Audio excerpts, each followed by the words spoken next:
توحید کو اور وحدانیت کو توڑنے کے لیے وسیلے کا بہانہ بنایا اور وسیلے کو نبھانے کے لیے اولیاء اللہ کا بہانہ بنایا۔ اب اولیاء اللہ کا رپورٹ آج انشاءاللہ سنیے۔ قرآن کریم کے 11ویں پارے میں سورہ یونس کے 7ویں رکوع میں 62، 63 اور 64 نمبر کی 3 آیتیں ہیں۔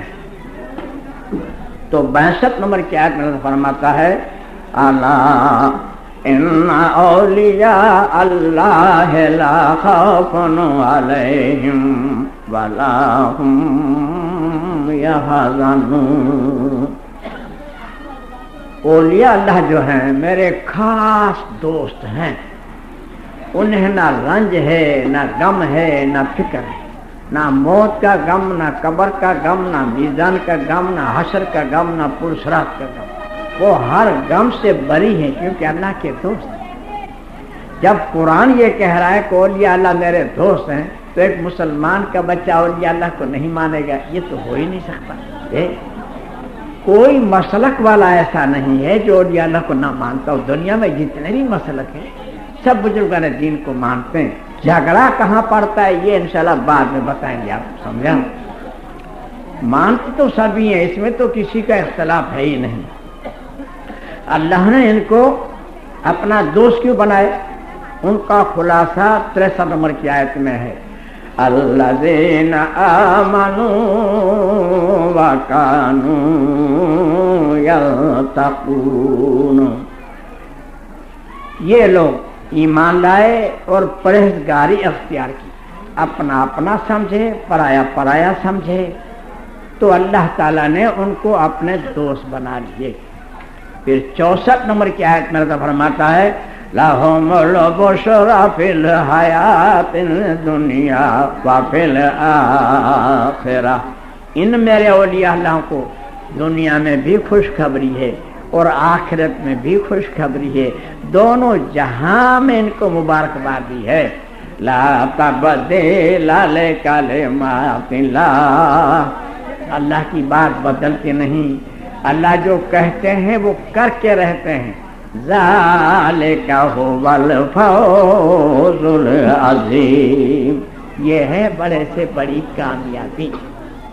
کسی کو چاقو مار دینا، کسی کو لاٹھی مار دینا، کسی کو گولی مار دینا، کسی کی عزت لے لینا، کسی کا پیسہ کھا جانا، کسی کی برائی بیان کر دینا، کسی پہ مقدمہ ظاہر کر دینا، یہ کامیابی کی دلیل نہیں۔ کامیابی کی دلیل یہ ہے کہ اللہ ہم سے راضی ہو جائے، ہم اللہ سے راضی ہو جائیں، یہ ہے کامیابی کی دلیل۔ قرآن کریم کے 30ویں پارے میں سورہ نازعات کے 2 رکوع میں 3:7، 3:8، 3:9، 4:0، 4:1-5 آیتیں ہیں۔ فَأَمَّا مَن طَغَىٰ، سرکشی کرنے والے، شریعت محمدیہ صلی اللہ علیہ وسلم سے ٹیڑے ٹیڑے چلنے والے، وَآثَرَ الْحَيَاةَ الدُّنْيَا، اور دنیا ہی میں کھو جانے والے، دنیا ہی کو بس سمجھ لینے والے، فَإِنَّ الْجَحِيمَ هِيَ الْمَأْوَىٰ، یہی تو جہنمی ہیں۔ دنیا کو دنیا سمجھ بیٹھے ہیں، آخرت کی فکر ہی نہیں، یہی جہنمی ہونے کی دلیل ہے۔ وَأَمَّا مَنْ خَافَ مَقَامَ رَبِّهِ وَنَهَى النَّفْسَ عَنِ الْهَوَىٰ، اور اللہ سے ڈر کر، خدا کا خوف کھا کر گناہوں سے ہٹ گئے، گناہوں سے بچ گئے، گناہ کو چھوڑ دیے، گناہ کو ترک کر دیے، تو ان کے لیے فرماتا ہے فَإِنَّ الْجَنَّةَ هِيَ الْمَأْوَىٰ، یہ لوگ جنتی ہیں۔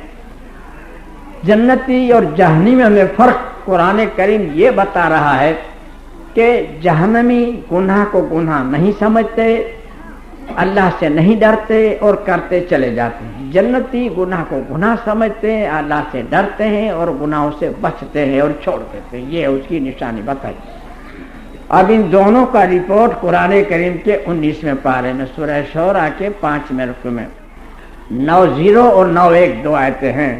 وَأُزْلِفَتِ الْجَنَّةُ لِلْمُتَّقِينَ، ہم قیامت کے دن نیک لوگوں کے لیے جنت کو قریب کر دیں گے. وَبُرِّزَتِ الْجَحِيمُ لِلْغَاوِينَ، اور برے لوگوں کے لیے جہنم قریب کر دیں گے. یہ قرآن صاحب حدیثوں کو سنیے. صحیح مسلم شریف جلد دویم صفحہ نمبر 186 حدیث نمبر 907 باب نمبر 424 آداب کے بیان میں لکھا ہے. دوسری کتاب مشکات شریف جلد دویم صفحہ نمبر 748 748 حدیث نمبر 4973 فقراء کی فضیلت کے بیان میں لکھا ہے. تیسری کتاب مظہر حق جلد چہارم کی پہلی جلد صفحہ نمبر 226 فقراء کی فضیلت کے بیان میں لکھا ہے. چوتھی کتاب ترمذی شریف جلد دویم صفحہ نمبر 401 حدیث نمبر 1710 مناقب کے بیان میں لکھا ہے. صحیح مسلم شریف مشکات شریف مظہر حق کی حدیث کے راوی حضرت ابو ہریرہ رضی اللہ تعالی عنہ اور ترمذی شریف کی حدیث کے راوی حضرت انس رضی اللہ تعالی عنہ فرماتے ہیں کہ حضور نبی کریم صلی اللہ علیہ وسلم سے فرمایا کہ کچھ اللہ کے بندے دنیا میں ایسے بھی ہیں کہ جن کے بال بکھرے ہوئے ہوں گے، کپڑے پھٹے ہوئے ہوں گے، آپ کو پریشان حال نظر آ رہے ہوں گے، اور آپ کے گھر کے دروازے پر اگر آ جائیں تو آپ ان کو دھکے مار کے نکال کہ جا بابا جا معاف کرو، آگے جاؤ جا معاف کرو. لیکن اگر وہ قسم کھا بیٹھے تو اللہ تعالیٰ ان کی قسموں کو ٹالتا نہیں ہے. دعا یا بدعا مانگ لیں تو ان کی لوٹا ہی نہیں جاتی. وہ اللہ کیسے مقبول بندے ہوتے ہیں، ہم ان کو حقیر سمجھتے رہے. صحیح بخاری شریف جلد تیسری پارہ 26 صفحہ نمبر 325 حدیث نمبر 1418 رکعہ کے بیان میں لکھا. دوسری کتاب مشکات شریف جلد پہلی صفحہ نمبر 372 حدیث نمبر 2142 ذکر الہی کے بیان میں لکھا ہے. تیسری کتاب مظہر حق جلد دویم صفحہ نمبر 249 ذکر الہی کے بیان میں لکھا ہے. چوتھی کتاب تفسیر ابن کثیر پارہ 14 صفحہ نمبر 47 سورہ نحل کے 11 رکوع کی تفسیر میں لکھا ہے. چار کتابوں کے حوالے راوی ہیں. حضرت ابو ہریرہ رضی اللہ تعالیٰ عنہ فرماتے ہیں کہ حضور سے فرمایا کہ اللہ تعالیٰ فرماتا ہے، یعنی حدیث قدسی ہے. کیا فرماتا ہے اللہ تعالیٰ کہ اے میرے محبوب صلی اللہ علیہ وسلم اعلان کر دیں، پوری دنیا میں اعلان کر دیں، مشرق سے مغرب تک، شمال سے جنوب تک، زمین سے آسمان تک، تمام چلنے والے پھرنے والے کھانے پینے والے ان بسنے والوں کو اعلان کر دیں. کیا اعلان کر دیں؟ یعنی جو کوئی میرے اولیاء اللہ سے عداوت رکھے، میرے اولیاء اللہ سے کینہ رکھے، میرے اولیاء اللہ سے بغض رکھے، میرے اولیاء اللہ سے دشمنی رکھے، تو اس کے سامنے میرا جنگ کا اعلان ہے، مجھ سے جنگ کر دیں. اب ہے کوئی دیوبندی بریلی حقانی کا باپ جو اللہ سے جنگ کرے؟ اللہ تعالیٰ کہہ رہا ہے اگر میرے اولیاء اللہ کو کوئی نہیں مانتا اور ان کے دل میں کوئی معاذ اللہ کینہ ہے تو مجھ سے جنگ کر لو. اس حدیث سے ایک نقطہ علماء کرام نے یہ بھی نکالا کہ کسی واحد آدمی کو آپ برا نہ کہیں اور نہ برا سمجھیں. کیوں؟ اس لیے کہ جس کو ہم برا کہہ رہے ہیں یا برا سمجھ رہے ہیں اور اللہ نے ان کو اپنا دوست بنا لیا ہے تو ہم نے تو اللہ کی چیلنج کو قبول کر لیا. اب تو دنیا میں بھی مٹی پلی تو آخرت میں بھی مٹی پلی. وہ بھلا ہے تو اللہ کا ہے، برا ہے تو اللہ کا ہے. ہم کو اس سے کیا مطلب؟ دھن بائی دھن، اپنی دھن پڑائی دھن سے پاپ نہ پن ہے. کیا کو ایسا کرنے کا؟ ایک بات تو یہ نکلی، سمجھا؟ اور اتنا سخت آرڈر کہ اگر نہیں مانتے ہیں کوئی میرے اولیاء اللہ کو اور ان سے کوئی عداوت، مجھ سے جنگ کر لو. کتنا سخت آرڈر ہے. اس لیے کل کائنات کے جتنے فرقے ہیں سب کے سب اولیاء اللہ کو مانتے ہیں. پھر اختلاف کہاں پڑتا ہے؟ اختلاف یہاں پڑتا ہے کہ اولیاء اللہ کو ماننے کا حکم ہے، اولیاء اللہ سے مانگنے کی منع ہے. بس یہ ہے اختلاف. سمجھا؟ اب ہمارے میں دو جماعتیں ہو گئی ہیں. ایک جماعت اولیاء اللہ کو مانتی بھی ہے اور اولیاء اللہ سے مانگتی بھی ہے. یہ اپنے آپ کو سنی سمجھ رہی ہے. ایک جماعت اولیاء اللہ کو مانتی ہے، مانگتی اللہ سے ہے، ان کو وہابی سمجھا جا رہا ہے. یہ ہے ڈفرنٹ. سمجھا؟ اب ہم اولیاء اللہ کو مانے بھی اور اولیاء اللہ سے مانگے بھی، سمجھے، تو اللہ تعالیٰ کے دوسرا فتویٰ سنیے. قرآن کریم کے 16ویں پارے میں سورہ کہف کے 12ویں رکوع میں 102 نمبر کی آیت ہے، أَفَحَسِبَ الَّذِينَ كَفَرُوا أَن يَتَّخِذُوا عِبَادِي مِن دُونِي أَوْلِيَاءَ. کیا یہ کافر لوگ مجھے چھوڑ کر میرے بندوں کو کارساز سمجھتے ہیں، میرے بندوں کو حمایتی مددگار سمجھتے ہیں؟ اگر اسی حالت میں موت آ گئی اور توبہ کی توفیق نہ ہوئی تو انجام کیا ہوگا؟ اِنَّا أَعْتَدْنَا جَهَنَّمَ لِلْكَافِرِينَ نُزُلًا. تو ایسے کافروں کے لیے ہم نے جہنم کی مہمانیت تیار رکھی ہے. مانو میرے اولیاء اللہ کو، یہ بھی اللہ کا حکم.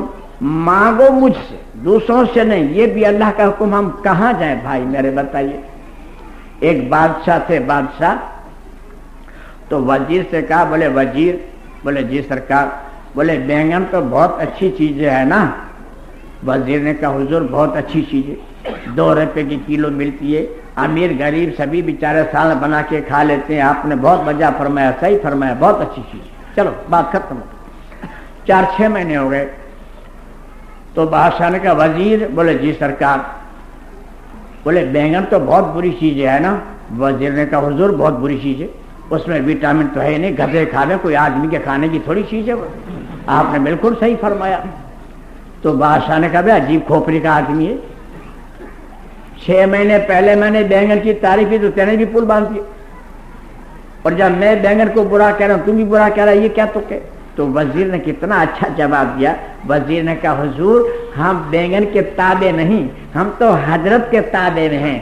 اگر حضرت کے نزدیک اچھے ہیں تو ہمارے نزدیک اچھے ہیں، حضرت کے نزدیک غلط تو ہمارے نزدیک غلط ہے. تو ہم دیوبند بریلیوں کے تابع نہیں ہیں، ہم تو شریعت محمدیہ صلی اللہ علیہ وسلم کے تابع ہیں. بھیا وہاں سے جو حکم ملے گا وہ لینا پڑے گا، اور نہیں لیں گے تو ہم ہی پچھتائیں گے، کسی کا کوئی بگڑے گا نہیں. سمجھا؟ اب جو محترم مانگتے ہیں، اولیاء اللہ کو مانتے اور مانگتے ہیں، کہتے ہیں ہمارا عقیدہ ہے، ہم مانگتے ہم کو ملتا ہے. تو یہ عقیدہ حشر کے میدان نہیں چلے. حشر کے میدان میں نہ دیوبندیوں کا عقیدہ چلے، نہ بریلیوں کو چلے، نہ سیاحوں کو چلے، نہ سنیوں کو چلے، نہ اہل حدیث کے چلے، نہ اہل تقلید کا چلے، نہ حقانی کا عقیدہ چلے، نہ حقانی کے باپ کا عقیدہ چلے. حشر کے میدان میں محمد صلی اللہ علیہ وسلم والا عقیدہ چلے گا. وہ عقیدہ جو لے کے جائے گا اس کو جنت میں داخلہ ملے گا، باقی تو جوتیاں پڑے گی. سمجھا؟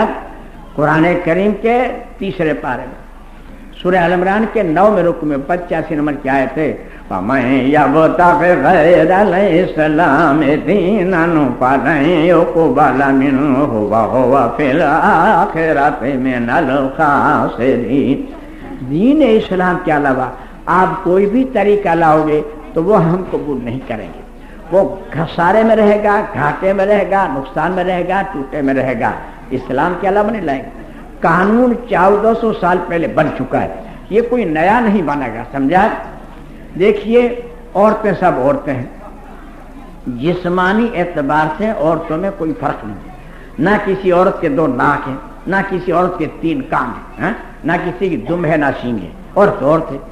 لیکن قانون یہ بنا کہ اس کو امی کہو، اس کو بہن کہو، اس کو بیوی کہو، اس کو بیٹی کہو، اس کو بھانجی کہو، اس کو بھتیجی کہو، اس کو پوتی کہو، اس کو نواسی کہو، اس کو نانی کو، اس کو دادی کو، اس کو ممی کو، اس کو پھوپھی کو، اس کو چچی کو. یہ قانون بنا.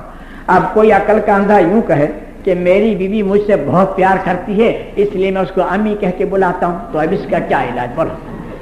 ہاں آج اس کو کیا کیا جائے؟ اس کو سمجھانے کے لیے آپ کے پاس یہی الفاظ ہوں گے کہ بھائی شریعت نے حرام قرار دیا ہے، بیوی کو امی نہیں کہہ سکتے، حرام ہے. اب وہ ہمارے پہ غصہ ہو جائے، واہ صاحب تم تو وہابی ہو گئے، تمہارا تو عقیدہ خراب ہو گیا، میرا تو عقیدہ کہ میری بیوی میری امی کے برابر. تو بھائی اس طرح سے اپنا عقیدہ کوئی بنا لے تو اس کا تو دنیا میں کوئی علاج نہیں. ہمارا مذہب کتابی ہے، رواجی نہیں. سمجھے آپ؟ جو ہے لکھا ہوگا. اور اگر دیوبند بریلی میں ہم کو شک پڑے تو دیوبند بریلی کا جنم نہیں تھا، اس کے پہلے کی بھی کتابیں موجود ہیں. اور الحمدللہ ابھی ہم کل ہیں، ہم سے نمبر لے لیجیے آپ کو جو چاہیے جس بات کا. دیوبند بریلی کے جنم کے پہلے کی کتابیں ہم دیوبند بریلی کے نہیں جانے تو اگر کسی کو اپنے دل میں تسلی کرنی ہے تو انشاءاللہ تعالی ہم اس کے نمبر دے سکتے ہیں.